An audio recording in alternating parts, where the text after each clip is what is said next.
કે જે મારી જિંદગીમાં કોઈ દિવસ હું કોઈને નમ્યો નથી, દાદાને કાલે પહેલી વાર નમ્યો કે છે.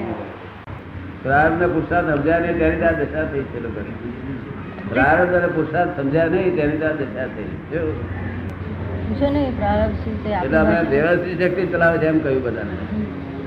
હવે આ નવું જ્ઞાન આપીએ છીએ તેમાં વ્યવસ્થિત શક્તિ પ્રારબ્ધ નથી, પુરુષાર્થ નથી. વ્યવસ્થિત શક્તિ વ્યવસ્થિત જ રાખે છે. તમે તમારે કામ કરે જાઓ. શું કહ્યું? કામ કરે જાઓ. શું છે? એટલે કર્મવાદમાં માનો છો?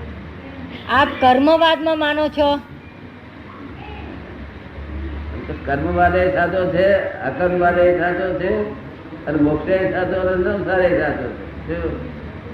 બધા હો ના સ્ટેજ ઉપર સાચા છે. બધા પોતપોતાના સ્ટેજ ઉપર કર્મવાદ એ સાચો છે, અકર્મવાદ એ સાચો છે.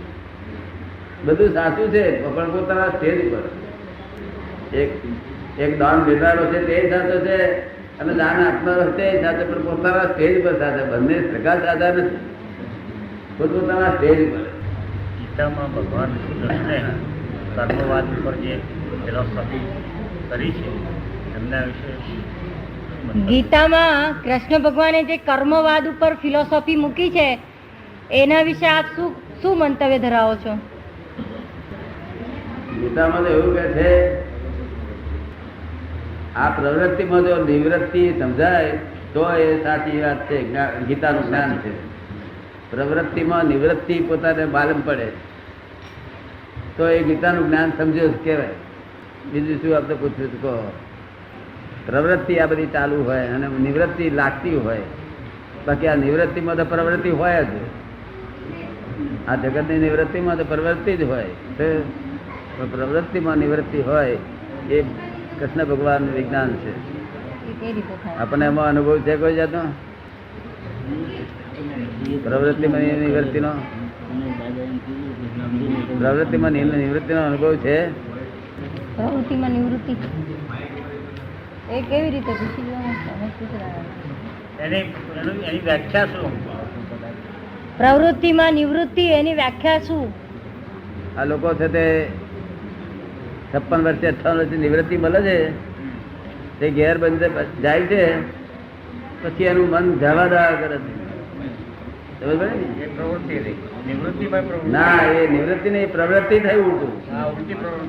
અને જો પ્રવૃત્તિ હોય અને મન જવા દેવા ના કરે નિવૃત્તિ કહેવાય. મન શાંત રહે, આ મન જયારે પ્રવૃત્ત થઈ જાય છે નિવૃત્તિમાં, એ નિવૃત્તિ કહેવાય ને. દેહની નિવૃત્તિ નિવૃત્તિ ગણાતી નથી. મનની નિવૃત્તિ, વાણીની નિવૃત્તિ થઈ જોઈએ. કૃષ્ણ ભગવાન તો એક જ કહ્યું કે સર્વ ધર્માન પરિત્યજ્ય. આ બધા ધર્મ પરિત્યાગ અને મને એકલાને શરણે આવી છે. એનો અર્થ શું કે આ દેહનો ધર્મ તું પોતાના ધર્મ માનું છું કે મેં ખાધું, મેં પીધું, હું સુઈ ગયો, એ તું પોતાના ધર્મ માનું છું. એ ધર્મ છોડી દેતું કે એ તો દેહનો જ ધર્મ છે કે છે. આ સમજાય ને? પછી મનનો ધર્મ વિચારવું, ખરાબ વિચારવું, સારું વિચારવું, એ મનના ધર્મ તું પોતે એમ સ્વીકારું છું કે મેં વિચાર્યું, એ તું છોડી દે. દેહના ધર્મ, મનના ધર્મ, વાણીના ધર્મ, અહંકારના ધર્મ, બુદ્ધિના ધર્મો, એ બધા ધર્મો તું છોડીને મારે આત્મા ધર્મમાં આવી કે છે. મારે શરણે આવે એટલે આત્મા ધર્મમાં તું આવી જા એવું કે છે. શું ખોટું કે છે? બરોબર કે છે ખોટું? પછી કલ્યાણ થઈ જાય, પોતે કૃષ્ણ જ થઈ જાય, પોતે જ કૃષ્ણ થઈ જાય. આ દરેક માણસો કૃષ્ણ જ છે, પણ આવરણ વાળા કૃષ્ણ છે, આવરણ વગર સરખી સ્થિતિ છે એમને. તમારું ફક્ત તમારું આવરણ તૂટ્યું નથી ને એમનું આવરણ તૂટેલું છે. પ્રકૃતિની સત્તા, આત્માની સત્તાથી સ્વતંત્ર છે બિલકુલ. ફક્ત આત્માની હાજરીની જરૂર છે. આત્મા હાજર હોય, આત્મા કશું કરે નહીં, આત્માની હાજરી હોય તો ચાલ્યા કરે. પ્રકૃતિની સત્તા આત્માની સત્તા આત્માના આધીન નથી. આત્માની હાજરીની જરૂર, ફક્ત હાજરી. એનો અર્થ એવો કે પ્રકૃતિ મારા ઉપર આક્રમણ કરી શકે ખરી? પ્રકૃતિ આત્મા ઉપર આક્રમણ કરી શકે ખરી? કરેલી છે. આક્રમણ કર્યું સાથે આ લોકો આવા દેખાય, પોતે ભગવાન થઈને આવા દેખાય. કોઈ ગુસ્સે થઈ જાય છે, કોઈ લોભીઓ થઈ જાય, કોઈ કપટો કરે છે, લુચ્ચે. જ્ઞાન થયા પછી પ્રકૃતિ આક્રમણ કરે? હે? જ્ઞાન થયા પછી કરી શકે? અમારી આજ્ઞામાં રહે તો કોઈ દાડો પ્રગતિ જ ના કરે. અમારી આજ્ઞામાં રહે તો શું વાંધો નથી. અમારી આજ્ઞામાં રહે તો કોઈ જતો જ્ઞાનના દશામાં નિરંતર સમાધિ રાખે. જ્ઞાન છે? જ્ઞાન દશામાં પ્રકૃતિનું આક્રમણ નથી થયું. દીપકભાઈ આવો છે આગળ. 5 આજ્ઞામાં હોય ને દાદાજી તો ના થાય. આજ્ઞાની બહાર જાય તો તમને મુશ્કેલ પડે થોડી. આ ભાઈ કાયમ સમાધિ રહેશે નિરંતર. કેટલા વર્ષે સમાધિ રહ્યું? છેલ્લા લગભગ 3 વર્ષથી તો એ જતું જ નથી. હે? છેલ્લા 3 વર્ષથી તો બિલકુલ જતું જ નથી. 3 વર્ષથી એટલે 1000 દિવસ થાય પણ એક બ્રિજ સમાધિ જોઈ નથી. નિરંતર સમાધિ 3 વર્ષ પૂરા થયા અને નિરંતર સમાધિ.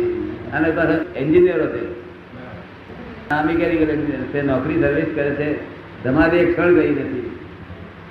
એમને તમાચો મારે, ગાળો ભરે, મારે, પૈસા લૂંટી લે તો પણ સમાધિ ના શરીરને ઈજા થાય તો પણ દુઃખ નહીં થાય. શરીરને ઈજા થાય તો દુઃખ નહીં તમે થાય. જવાબ આપો. શું કહે છે? એમની જોડે વાતો કરો બધા મળીની જોડે. આ જયારે જે પૂછવું હોય તે પૂછો, તમને ખુલાસા થશે. જે પૂછવું હોય તમને પૂછો. શરીરને ઈજા થાય તો પણ દુઃખ નહીં મશીનમાં જતા રહેલું. આંગળી મશીનમાં જતી રહેલી. એ વખતે કશું જ આમ જાણે નોખે નોખાઈ રહેતા. બાર ગોળ જતું રહે, નિંદ્રા થઈ જાય. સમાધિ તો સંપૂર્ણ જાગૃતિમાં જ હોવી જોઈએ. સંપૂર્ણ જાગૃતિ. આ સંપૂર્ણ જાગૃતિ સમાધિ. સમાધિ પૂછો પૂછો. તમને કયું પૂછો. આપણી સર્વિસ કરે છે, મા બાપ ઘેરે છે, વડે છે, ઝઘડે છે, પણ તે એમને સમાધિ જાય એવું વિજ્ઞાન છે એમની પાસે.